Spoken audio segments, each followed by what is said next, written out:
Hello friends, we have what you want. Subscribe to Chennai Minds. வணக்கம் நண்பர்களே, இன்னைக்கு நம்ம என்ன பார்க்க போறோம்னா, உங்க பழைய ரேடியோவா இருந்தாலும் சரி, உங்க பழைய ஸ்பீக்கரா இருந்தாலும் சரி, உங்க பழைய டிவியா இருந்தாலும் சரி, அதை எப்படி ப்ளூடூத் சப்போர்ட்டட் ஒயர்லெஸ் டிவைஸா மாத்துறது அப்படிங்கறத நம்ம இன்னைக்கு இந்த வீடியோல பார்க்க போறோம். நீங்க அந்த மாதிரி பழைய ரேடியோவா இருக்கட்டும், பழைய ஸ்பீக்கரா இருக்கட்டும், அதை ப்ளூடூத் ஒயர்லெஸ் ரேடியோவாவோ இல்ல ஒயர்லெஸ் டிவியாவோ இல்ல ஒயர்லெஸ் ஸ்பீக்கராவோ மாத்துறதுக்கு உங்களுக்கு சில டிவைசஸ் தேவைப்படுது. அது என்னன்னு நம்ம அதற்கு முன்னாடி ஒரு முக்கியமான விஷயம், உங்க ரேடியோவா இருக்கட்டும், உங்க டிவியா இருக்கட்டும்,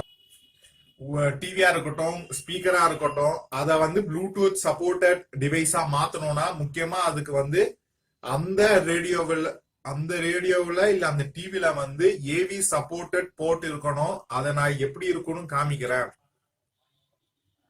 இப்ப நீங்க பாத்தீங்கன்னா இந்த இடத்துல இருக்குதுல்ல, இதுதான் ஏவி போர்ட்டு. இந்த போர்ட்டு உங்க பழைய டிவைசஸ்ல இருந்தாலே போதும், உங்க பழைய டிவைசஸ ப்ளூடூத் சப்போர்ட்டட் டிவைஸா மாத்திடலாம். அப்படி இந்த போர்ட் இல்லைனாலும் பரவாயில்ல, உங்களுக்கு இந்த phone 3.5mm audio jack board இருந்தாலும் போதும். அது இருந்தாலும் உங்களோட பழைய ரேடியோவை நம்ம ஒயர்லெஸ் ப்ளூடூத் டிவைஸா மாத்திடலாம். வாங்க அது எப்படி பண்றது, அதுக்கு என்னெல்லாம் தேவைப்படுது அப்படிங்கறத நம்ம வர நிமிஷங்கள்ல பார்க்கலாம். How to convert old radio to Bluetooth speaker. அதுல நம்மளோட ப்ளூடூத் ஸ்பீக்கரா மாத்தக்கூடிய அந்த ரேடியோ எந்தெந்த டிவைஸ் கூட எல்லாம் கனெக்ட் பண்ணிக்கலாம்னு பாத்தீங்கன்னா, எல்லா மல்டிமீடியா டிவைசஸ் கூடயும் கனெக்ட் பண்ணிக்கலாம். என்ன ஒண்ணு, அதுல ப்ளூடூத் ஃபெசிலிட்டி இருக்கணும். அதாவது ஐபாடா இருந்தாலும் சரி, ஐபேடா இருந்தாலும் சரி, ஐபோனா இருந்தாலும் சரி, லேப்டாப்பா இருந்தாலும் சரி, அது மல்டிமீடியா போனா இருந்தாலும் சரி, எந்த போனா இருந்தாலும் சரி, அதுல ப்ளூடூத் இருந்துச்சுனாலே போதும். அது அந்த போன் கூட நீங்க உங்களோட ஓல்டு ரேடியோ கனெக்ட் பண்ணிக்கலாம். ஸோ இதுக்கு நம்மளுக்கு தேவையான பொருட்கள் என்ன அப்படிங்கறத பார்ப்போம். இப்போ பாத்தீங்கன்னா நமக்கு ஒரு பழைய ரேடியோவோ இல்ல பழைய ஸ்பீக்கரோ ஏவி போர்ட் இருந்தாலும் சரி, இல்லைன்னா 3.5mm ஜாக் போர்ட் இருந்தாலும் சரி, இது ரெண்டு இருந்தாலும் சரி, நீங்க இதை ப்ளூடூத் ஸ்பீக்கரா மாத்திக்கலாம். அதுக்கு அடுத்தது பாத்தீங்கன்னா 3.5mm jack to AV cable. அந்த கேபிள் நம்மளுக்கு ரொம்ப முக்கியம். இந்த கேபிள் ஏவி ஜாக் உடைய போர்ட் இருக்கக்கூடிய அந்த ரேடியோல இந்த கேபிள் ரொம்ப முக்கியம். அப்படி உங்ககிட்ட ஏவி ஜாக் இல்ல, ஏவி போர்ட் இல்லைன்னா 3.5mm போர்ட் தான் இருக்குன்னா, நீங்க 3.5mm jack to 3.5mm jack cable இருக்கு, அதை நீங்க யூஸ் பண்ணிக்கலாம். அதுவும் மார்க்கெட்ல அவைலபிளா தான் இருக்கு. இதோட விலை பாத்தீங்கன்னா 30 ரூபா. அதுக்கு அடுத்தது பாத்தீங்கன்னா ப்ளூடூத் ரிசீவர்.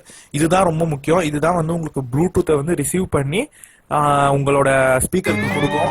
ஸோ இதுதான் ரொம்ப முக்கியம். அதுக்கு அடுத்தது பாத்தீங்கன்னா ஒரு எண்ட் ஆஃப் த கேபிளை ரேடியோவில் கனெக்ட் பண்ணியிருக்கோம். அது ஏவி போர்ட், அந்த போர்ட்ல தான் ஒரு எண்ட் ஆஃப் த கேபிளை கனெக்ட் பண்ணியிருக்கோம். அதாவது இந்த எண்டை தான் நம்ம கனெக்ட் பண்ணியிருக்கோம். அதுக்கு அடுத்த எண்டை நம்ம ப்ளூடூத் அந்த ரிசீவர்ல கனெக்ட் பண்ணியிருக்கோம்.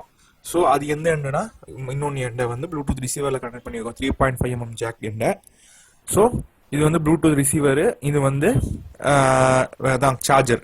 ஸோ யூஎஸ்பி சார்ஜர், அது சார்ஜிங் போர்ட். ஸோ இந்த செட்டப்ல நீங்க பாத்தீங்கன்னா ஒரு எண்டு இங்க கனெக்ட் ஆயிருக்கும், மறு எண்டு இங்க கனெக்ட் ஆயிருக்கும்.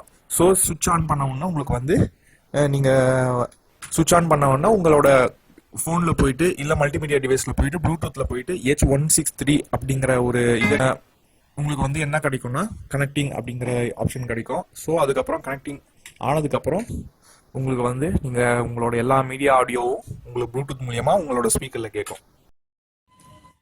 இப்போ பாத்தீங்கன்னா நான் ப்ளூடூத் ரிசீவரை சார்ஜர்ல கனெக்ட் பண்ணிருக்கேன். கனெக்ட் பண்ணி இப்போ சுவிட்ச் ஆஃப்ல தான் இருக்கு. ஸோ அந்த ப்ளூடூத் ரிசீவர்ல நம்ம ஏவி டு 3.5mm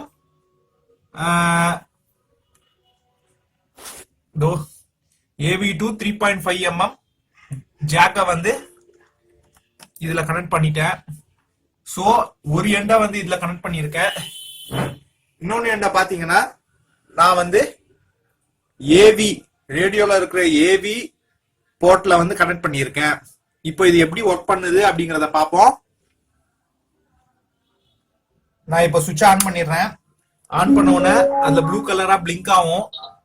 பிளிங்க் ஆகும் போது நம்மளோட டிவைஸ்ல ப்ளூடூத்தோட பேர் பண்ணிக்கணும். பேர் பண்ணி நீங்க கனெக்ட் பண்ணிட்டீங்கன்னா ஒன்ஸ் கனெக்ட் பண்ணதுக்கு அப்புறம் உங்களுக்கு கனெக்ட் ஆயிடும். அதுக்கப்புறம் நீங்க இப்போ நான் கனெக்ட் பண்ணதுக்கு அப்புறம் நான் அந்த போன்ல ஆடியோ பிளே பண்றேன். பிளே பட்டன் அழுத்திட்டேன். இப்போ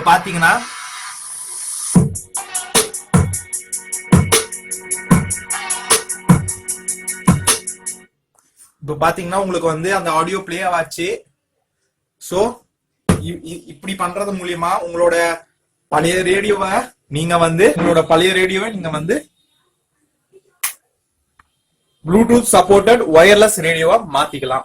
நன்றி.